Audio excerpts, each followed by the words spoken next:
Ce que vous allez comprendre ici va changer votre manière de parler à une personne ayant la maladie d'Alzheimer. Parce que dans certains cas, ce n'est pas qu'elle ne vous entend plus, c'est que votre langage n'est plus le bon. Et je préfère être clair.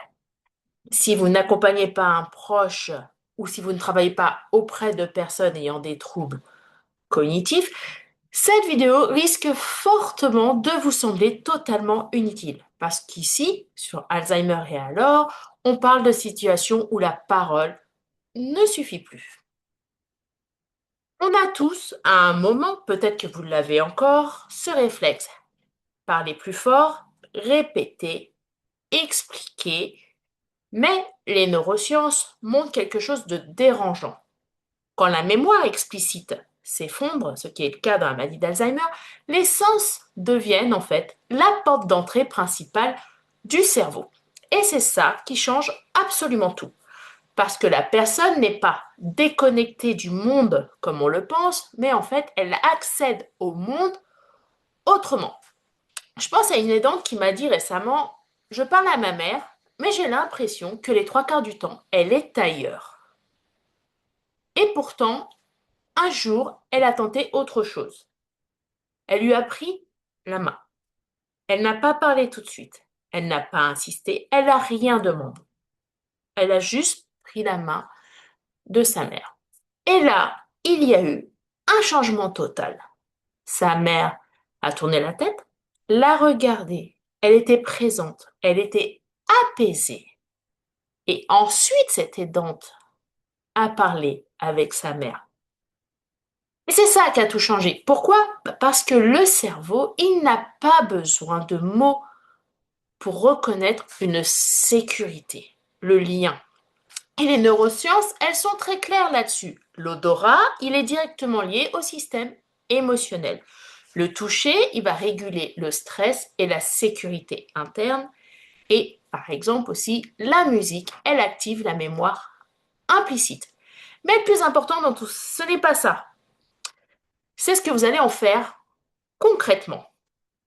L'erreur la plus fréquente, c'est de vouloir parler tout de suite pour recréer du lien, insister, alors que parfois, parler va casser le lien au lieu de le créer. Parce que simplement, le cerveau est déjà saturé.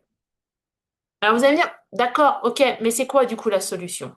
Alors je vais vous donner une seule clé aujourd'hui. Avant toute interaction verbale, commencez par un point d'ancrage, excusez-moi, sensoriel simple. Pas un truc compliqué, pas un truc technique, non. Ça peut être, par exemple, une odeur familière propre à votre famille, une musique douce que la personne que vous accompagnez aime particulièrement, ou un contact apaisant. Prendre la main, poser une main sur l'épaule, donner une couverture, son coussin préféré, une photo. Mais surtout, ce que vous devez retenir, ne parlez pas tout de suite. Laissez 5 à 7, voire 10 secondes, le temps que le cerveau de la personne ayant la maladie d'Alzheimer revienne dans le présent. Vous attendez cette ouverture. Cette ouverture, c'est votre fenêtre de disponibilité. Et c'est souvent là, à ce moment précis, quand cette ouverture de fenêtre se fait, que le lien apparaît. Mais ce que je viens de vous dire, c'est seulement la surface. Parce que selon le moment, selon l'état émotionnel et selon l'histoire de la personne, le mauvais stimulus peut aussi créer l'effet inverse. Et c'est là que tout devient plus subtil. Et c'est exactement ce qu'on travaille dans la méthode lien.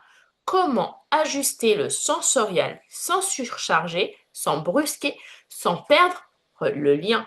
Si ce sujet vous parle, si vous vivez ces situations au quotidien, ne restez pas seul avec ça. Rejoignez la communauté lien qui est totalement gratuite. Vous y trouverez des outils concrets, des exemples réels de terrain et une manière différente d'accompagner, une manière plus fine, plus humaine, plus efficace.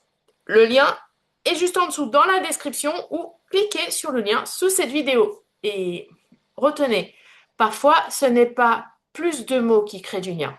C'est mieux comprendre ce que le cerveau comprend encore. Créer du lien, même quand la mémoire flanche, C'est ça la méthode lien. À mardi prochain.